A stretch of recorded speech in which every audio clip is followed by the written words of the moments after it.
నమస్తే friends. IPL 2026లో Delhi క్యాపిటల్స్‌తో జరిగిన ఉత్కంఠభరిత పోరులో గుజరాత్ టైటాన్స్ జట్టు ఎట్టకేలకు విజయం సాధించింది.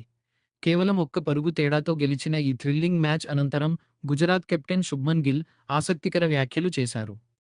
మ్యాచ్ ముగిసిన తర్వాత గిల్ మాట్లాడుతూ, తాను చేసిన చిన్న చిన్న తప్పుల వల్ల మ్యాచ్ చేజారిపోయేదని భావోద్వేగానికి లోనయ్యారు. ఫీల్డింగ్ సమయంలో తాను కొన్ని ఓవర్ త్రోలు మరియు ఒక బౌండరీని వదులుకున్నానని, ఇలాంటి క్లోజ్ మ్యాచ్‌లో ఆ 5, 6 పరుగులు చాలా కీలకంగా మారతాయని ఆయన పేర్కొన్నారు. ఒకవేళ మ్యాచ్ ఓడిపోయి ఉంటే ఆ తప్పులే ప్రధాన కారణమయ్యేవి అని గిల్ నిజాయితీగా ఒప్పుకున్నారు. చివరి ఓవర్ ఉత్కంఠ గురించి వివరిస్తూ, బౌలర్ ప్రసిద్ధ్ కృష్ణతో జరిగిన చర్చను గిల్ గుర్తు చేసుకున్నారు. చివరి బంతికి యార్కర్ వేయాలా లేక స్లోయర్ డెలివరీ వేయాలా అని చర్చించుకున్నామని, పిచ్ నెమ్మదించడంతో స్లోయర్ బాల్ వేయడమే సరైన నిర్ణయమని భావించామని చెప్పారు. అనుకున్నట్టే ఆ నిర్ణయం ఫలితాన్ని ఇచ్చిందని గిల్ సంతోషం వ్యక్తం చేశారు. అలాగే ఢిల్లీ బ్యాటర్ డేవిడ్ మిల్లర్ ఐదో బంతికి సింగిల్ తీసుకోకపోవడం కూడా తమ విజయానికి ఒక కారణమని ఆయన అభిప్రాయపడ్డారు.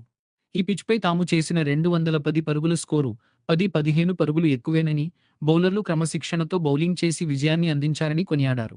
వరుసగా 3 మ్యాచ్లు చివరి ఓవర్ వరకు వెళ్లినప్పటికీ ఈసారి విజేతగా నిలవడం గొప్ప ఉపశమనాన్ని ఇచ్చిందని శుభ్మన్ గిల్ ముగించారు.